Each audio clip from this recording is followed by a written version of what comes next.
Magandang umaga po sa ating lahat.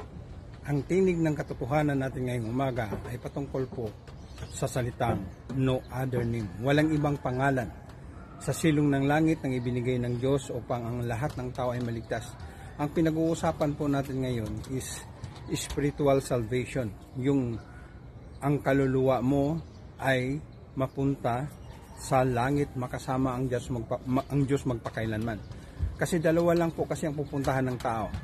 Kung ikaw ay ini-ignore mo yung invitation ng Diyos, ini-ignore mo yung regalo ng Diyos, sigurado 100% ay ikaw ay parusahan sa dagat-dagatang apoy. Katulad ng kwento ng ating Panginoong Hesus, si Mayaman at si Lazaro, na ang mayaman ay nagdurusa sa apoy na walang hanggan at siya ay nagkaroon ng pakipag-ugnay kay Abraham na alisin siya doon, pero hindi pumayag si Abraham sapagkat ito na yung final destination. Ganon din ang kanyang hiling na pabuhayin muli si Lazaro para pumunta sa kanyang mga mahal sa buhay, pero sabi ni Abraham na dyan na ang salita ng Diyos. Kaya itong Acts 4:12 o Gawa 4:12 ay nagpapatunay na wala po talagang ibang pangalan na makapagligtas sa iyo, makapagligtas sa akin, makapagligtas sa lahat ng tao kundi ang pangalang Hesus.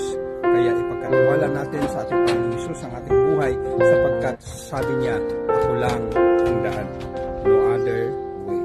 Maraming salamat.